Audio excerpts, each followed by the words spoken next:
Rate పాకిస్తాన్కు ఈఎఫ్ఎఫ్ కింద $1 billion తక్షణ చెల్లింపును ఆమోదించింది ఐఎంఎఫ్.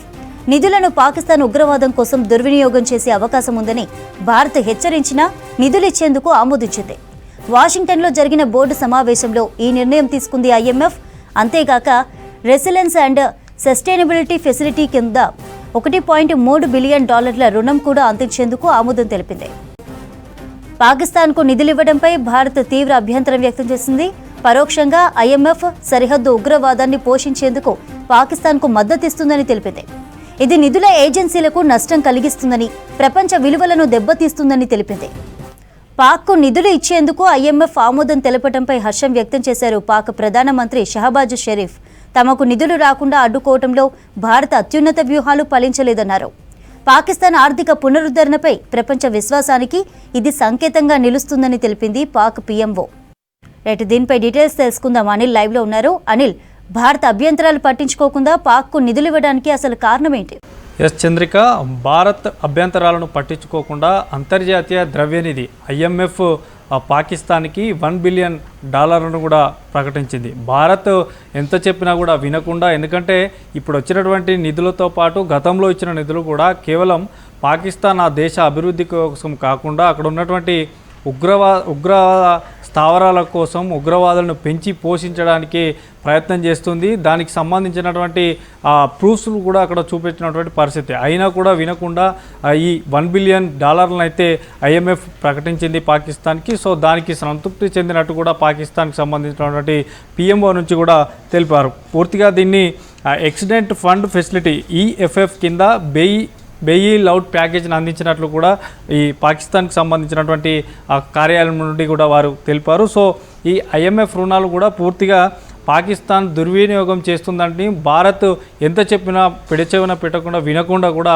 ఇదైతే ప్రకటించేసింది. ఐఎంఎఫ్ పూర్తిగా కూడా అంటే వారు మొదటగా $7 బిలియన్ల కోరగా కేవలం $1 బిలియన్కి అంగీకారం తెలిపి $1 బిలియన్ అయితే ప్రకటించింది. ఇక మే 9న వాషింగ్టన్లో జరిగినటువంటి ఈ ఐఎంఎఫ్ బోర్డు సమావేశంలో ఐఎంఎఫ్ సహాయానికి సంబంధించినటువంటి షరతులను కూడా పాకిస్తాన్కి పదే ఏదైతే పాటించడంలో విఫలమైంది అని కూడా భారతదేశం ఎంత చెప్పినా కూడా ఇది కూడా బేఖాతరు చేసిందని చెప్పవచ్చు. ఇక పాకిస్తాన్ కూడా ఆర్థికంగా పరోక్షంగా సైనిక నిఘా కార్యకలాపాలకి ఎక్కువగా వినియోగిస్తుంది. సో అక్కడ ఉన్నటువంటి అంటే ఈ నిధులు ఇచ్చేది ఒకదాని కోసం అయితే వీరు ఉపయోగించేది మరొక దానికోసం అంటూ కూడా భారత్ చెప్పింది. అయినా కూడా దీన్ని పట్టించుకోకుండా మొత్తానికి ఈ ఐఎంఎఫ్ అయితే నిధులు ప్రకటించింది. సో గతంలో ఐఎంఎఫ్ ఇచ్చినటువంటి రుణాలను కూడా పాక్ సమర్థవంతంగా ఉపయోగించలేదు ఎక్కడ కూడా అంటూ కూడా తెలుస్తుంది. దానికి సంబంధించినటువంటి ఎవిడెన్స్ కూడా భారత్ అక్కడ ఐఎంఎఫ్ సమావేశంలో ఆ బోర్డు జరిగినటువంటి సమావేశంలో కూడా అక్కడ చూపెట్టారు. సో అవన్నిటిని కూడా పక్కన పెట్టి అయితే ఈ $1 బిలియన్ ప్రకటించారు. సో పాకిస్తాన్ ఇప్పటికి కూడా ప్రధానమంత్రి ఈ $1 బిలియన్ కూడా అంటే మన భారత రూపీస్ ప్రకారం కనుక చూస్తే $1 బిలియన్ అంటే 100 కోట్ల వరకు ఉంటుంది. సో ఈ ఐఎంఎఫ్ తమకు $1 బిలియన్ ఇచ్చినందుకు మేము సంతృప్తి చెందుతున్నాము. సో అంటే ఇప్పుడున్న పరిస్థితుల్లో ఎంతో కొంత ఇచ్చినా కూడా వారికి దేనికో దానికి ఉపయోగకరంగా ఉంటాయంటూ కూడా వారు చెప్తున్నారు. సో మొత్తానికైతే ఇప్పుడు ఉన్నటువంటి పరిస్థితుల్లో భారత్ పాకిస్తాన్ మధ్య జరుగుతున్నటువంటి ఈ కాల్పులకు సంబంధించి కానీ తర్వాత యుద్ధానికి సంబంధించినటువంటి ఈ క్రమంలో సో ఈ ఐఎంఎఫ్ అనేది ఒక $1 బిలియన్ అయితే ప్రకటించింది. సో దీన్ని మరి పాకిస్తాన్ ఎట్లా ఉపయోగించుకుంటుంది? ఎందుకంటే ఇటు ఉగ్ర స్థావరాలపైన ఉపయోగిస్తుందా? ఎందుకంటే అక్కడ ఉన్నటువంటి 2 ప్రధానమైనటువంటి ఉగ్రస్థావరాలపై ఇటు లష్కరే తోయిబాతో పాటు అటు జైషే మహమ్మద్కు సంబంధించినటువంటి ఉగ్రస్థావరాలపైన ఉగ్రవాదులపైన వారికి అక్కడ